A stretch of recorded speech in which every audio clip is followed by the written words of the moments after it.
ادھر سے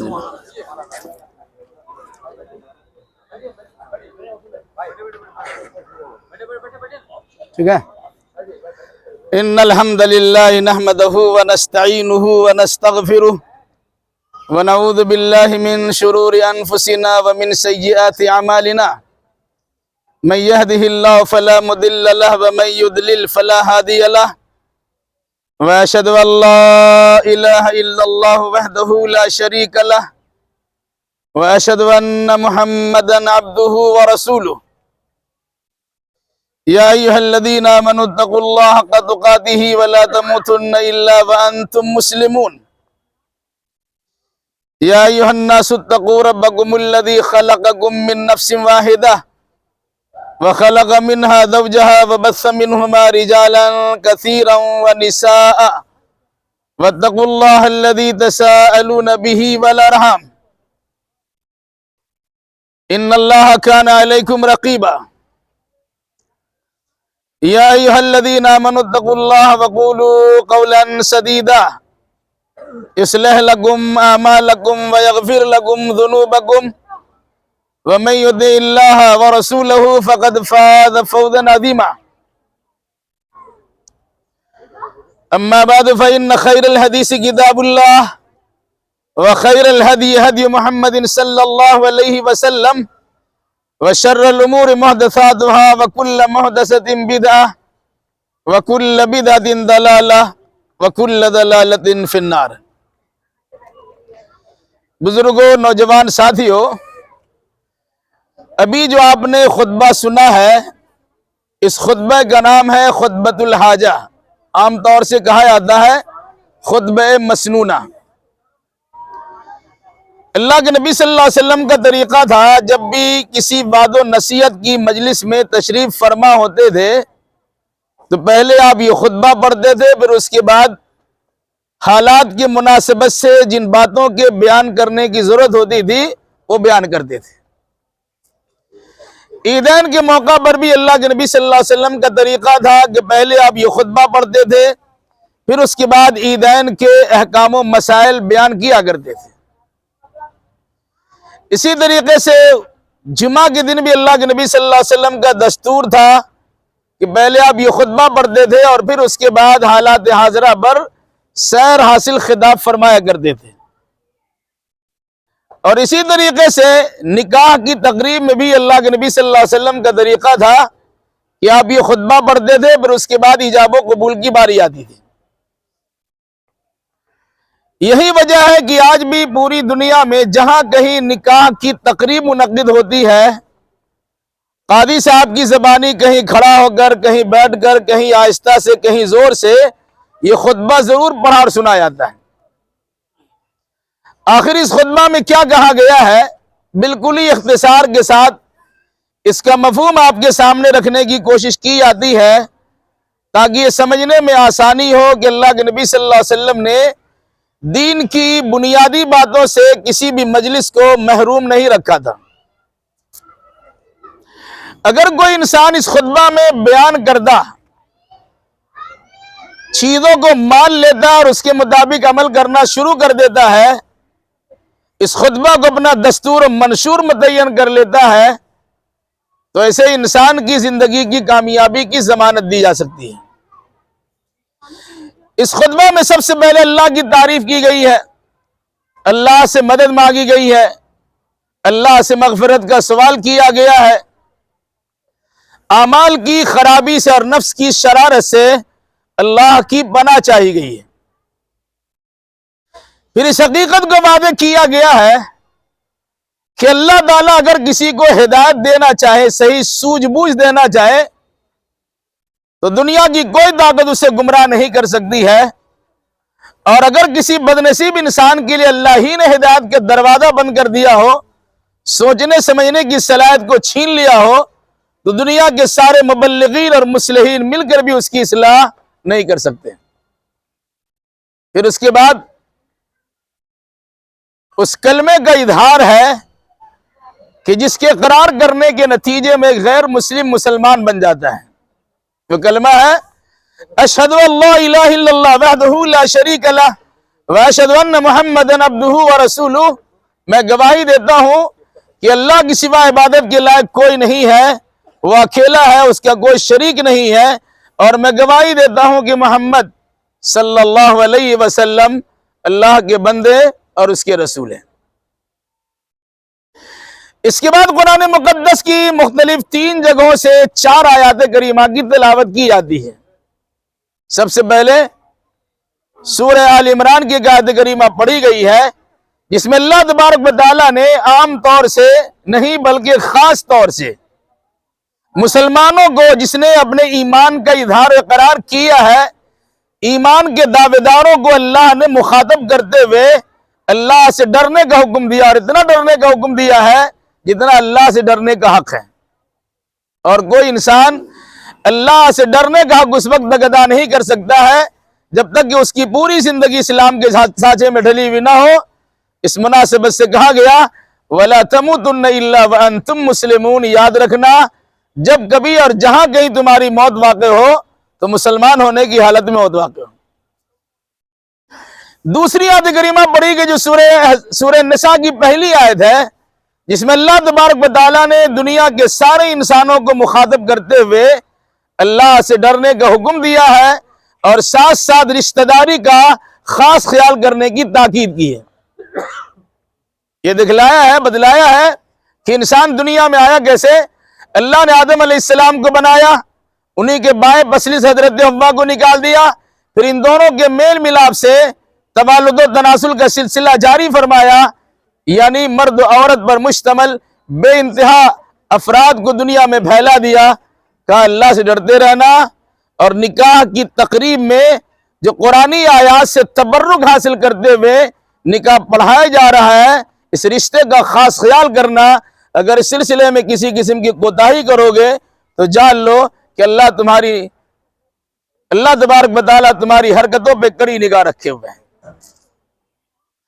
تیسری اور چوتھی آیت کریمہ پڑھی گئی جو سورہ احزاب کی آیتیں ہیں، جس میں اللہ تبارک و تعالیٰ نے پھر ایک بار بطور خاص مسلمانوں کو، مومنوں کو، یعنی ایمان کے دعوے داروں کو خطاب کرتے ہوئے اللہ سے ڈرنے کا حکم دیا ہے، اور ساتھ ساتھ تاکید کی ہے کہ جب بھی بولو تو بالکل سچی اور پکی بات بولا کرو۔ پھر اس کا فائدہ بتلایا گیا کہ جو انسان سچ بولتا ہے اللہ اس کے کام کو، اس کے اعمال کو سدھار دیتا ہے، اور ان کی خطاؤں کو اور گناہوں کو بخش دیتا ہے۔ اور آخر کی آیت میں اللہ نے فرمایا جو انسان صرف اللہ کی عبادت کرتا ہے اور وہ عبادت محمد الرسول اللہ صلی اللہ علیہ وسلم کے طریقے کے مطابق ہی بجا لاتا ہے، فقد فاز فوزا عظیما، تو وہ انسان بڑی کامیابی حاصل کر لیتا ہے۔ اس کے بعد خطبہ کا بالکل اخیر حصہ، اما بعد، تمام باتوں میں سب سے بہترین بات کتاب اللہ یعنی قرآن مقدس کی بات ہے۔ تمام طریقوں میں سب سے بہترین طریقہ محمد الرسول اللہ صلی اللہ علیہ وسلم کا طریقہ، جس کا نام حدیث اور سنت ہے۔ اور تمام چیزوں میں سب سے بدترین چیز دین میں اپنی جانب سے کسی نئی چیز کی ایجاد و شروعات ہے، جنہیں شریعت کی اصطلاح میں بدعت کہا جاتا۔ وَكُلُّ بِدْعَةٍ ضَلَالَةٍ وَكُلُّ ضَلَالَةٍ فِي النَّارِ، ہر بدعت گمراہی ہوتی ہے، اور گمراہی کا انجام جہنم کے سوا کچھ نہیں ہے۔ یہ خطبہ مسنونہ جو عام طور سے نکاح کے موقع پر بھی سنتے ہیں، 1 سے 1.5 منٹ آپ کا اور چاہیے۔ جن آیات کو خطبہ مسنونہ میں شامل کیا گیا ہے، ان آیتوں میں بطور خاص اللہ سے ڈرنے کا حکم ہے۔ وجہ اس کی بتائی جاتی کہ انسان راستہ چلتے ہوئے اسے ٹھیس لگ جائے، تلوا میں کانٹا چبھ جائے، کیلا کی چھلکا پہ پاؤں پڑنے کے نتیجے میں پھسل جائے، چھوٹی بڑی کوئی تکلیف اسے لاحق ہو جائے، تو انسان اللہ کی ڈر لگاتا ہے۔ لیکن جب خوشی حاصل ہوتی ہے آدمی بھولے نہیں سماتا۔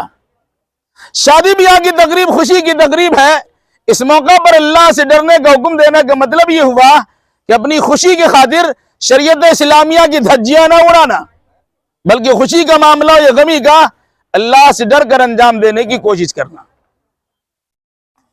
اسی خطبہ کی آیت میں بطور خاص یہ بات بیان کی گئی کہ جب بھی بولو تو بالکل سچی پکی باوزن بات بولا کرو۔ آپ سنتے ہیں دلہا سے پوچھا جاتا ہے فلاں بچی کا نکاح، فلاں کی وکالت میں، فلاں کی شہادت و گواہی میں اتنے روپے مہر کے بعد آپ سے کیا گیا، آپ نے قبول کیا؟ دلہا کہتا ہے میں نے قبول کیا۔ قرآن کہتا ہے کیا بول رہے ہو ذرا سوچ سمجھ کے بولو۔ جب تم کہو کہ میں نے قبول کیا ہے اس کی کچھ ذمہ داریاں ہوں گی۔ ذمہ داری کیا ہے؟ جو کھاؤ گے وہی کھلانا ہوگا، جو پہنتے اسی اسٹینڈرڈ کا پہنانا ہوگا، جہاں رہتے اسی اپنی سہولت کے مطابق اسے وہی رکھنا پڑے گا، اس کے دکھ درد میں تم کو شامل ہونا ہوگا، اس کی خوشی و مسرت میں تمہاری شرکت لازم و ضروری ہے۔ ان تمام ذمہ داریوں کو نبھانے کے لیے، اٹھانے کے لیے تیار ہو تو مجمع میں سب کے سامنے کہو میں نے قبول کیا۔ اور اگر خدا نخواستہ اس سلسلے میں بعد میں کسی قسم کی کوتاہی ہوئی، سستی، غفلت و لاپرواہی ہوئی تو اللہ تبارک و تعالیٰ اس سے پہلے کی آیتوں میں یاد دلا چکا ہے، ان اللہ کان علیکم رقیبا، اللہ تمہاری ساری حرکتوں پہ کڑی نگاہ رکھے ہوئے ہیں۔ اور اس سے پہلے اللہ تبارک و تعالیٰ یاد دلا چکا ہے جہاں شادی شدہ ہونے کی حیثیت سے نئی زندگی کی شروعات ہو رہی ہے، وہیں موت کو یاد دلایا جا رہا ہے کہ انسان غیر محتاج زندگی نہ گزارے بلکہ احتیاط کے ساتھ زندگی گزارے، کہ مرنے کے بعد سب کو اللہ کی بارگاہ میں پہنچنا ہے اور وہاں حساب چکانا ہے۔ علاوہ اس کے اس خطبہ کے آخر جملے میں جو خاص طور سے بات کہی گئی ہے وہ ہمیں یاد رکھنا چاہیے، سب سے بہترین بات، سب سے سچی اور پکی بات قرآن کی بات ہے، اور سب سے بہترین طریقہ محمد الرسول اللہ صلی اللہ علیہ وسلم کا طریقہ ہے۔ آج ہمارے حال کیا ہے؟ قرآن کی بات بھی بالا طاق ہے اور اللہ کے نبی صلی اللہ علیہ وسلم کی سنت و حدیث بھی پیٹھ کے پیچھے ہیں، یعنی نہ قرآن پر عمل کرنے کے لیے تیار ہے، نہ حدیث رسول کو اپنا شعار بنانے کے لیے ہم تیار ہیں۔ یہ خطبہ یاد دلاتا ہے کہ زندگی کے تمام تر شعبہ جات میں کتاب اللہ اور سنت رسول اللہ سے مکمل رہنمائی حاصل کر کے زندگی گزاری جائے۔ اور بالکل اخیر کی جو بات ہے اور خطرناک ہے، کیا بات ہے؟ دین میں اپنی جانب سے کسی نئی چیز کی ایجاد و شروعات بدعت ہے جو جہنم میں لے جانے کا سبب ہے۔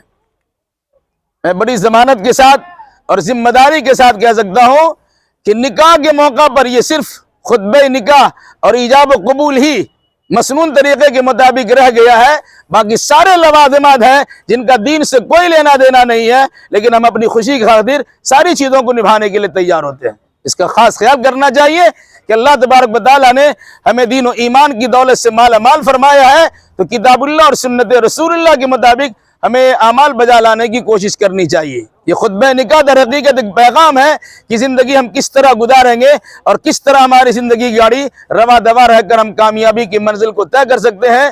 اسی کو روشنی میں عمل کرنے کی کوشش کرنی چاہیے اور اللہ سے توفیق مانگنی چاہیے۔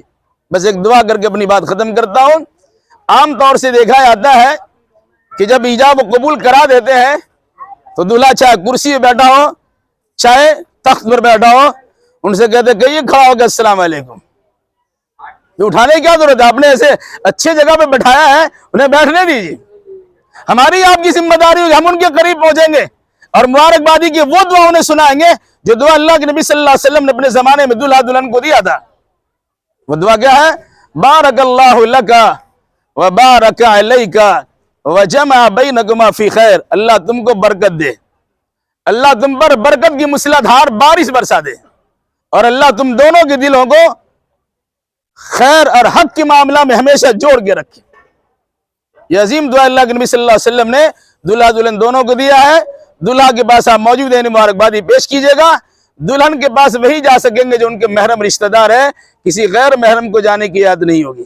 بس اللہ تعالیٰ سے دعا کیجئے اللہ جو نکاح ابھی پڑھایا جا رہے اسے مسعود و میمون اور بابرکت بنا دے، ان دونوں کے دلوں میں الفت و محبت پیدا کر دے، دونوں خاندان ملفت و محبت کی جو جگہ دے۔ ان دونوں کے ساتھ ساتھ ہم سبوں کو زندگی کے تمام تر شعبہ جات میں قرآن و حدیث کے مطابق مکمل زندگی گزارنے کی توفیق قدردانی نصیب فرما۔ اقول قولی ھذا واستغفر اللہ لی ولکم ولسائر المسلمین وآخر دعوانا الحمدللہ رب العالمین۔ دلہا کا نام ہے محمد رضوان، ان کے والد کا نام محمد بھیکو۔ لڑکی کا نام ہے انشا نایاب، ان کے والد کا نام ہے شیخ بصیر الدین۔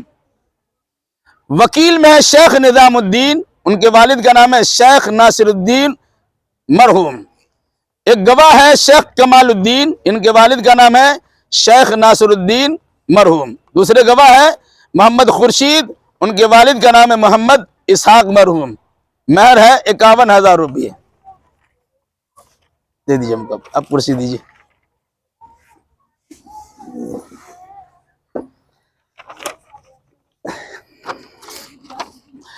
عزیزہ انشا نایاب بنت شیخ بصیر الدین سلمہ، جناب شیخ نظام الدین صاحب کی وکالت میں اور جناب شیخ کمال الدین اور جناب محمد خورشید صاحبان کی شہادت و گواہی میں حاضرین مجلس کے سامنے 51,000 روپیے مہر کے عوض میں نے انشا نایاب کو آپ کی زوجیت میں دیا۔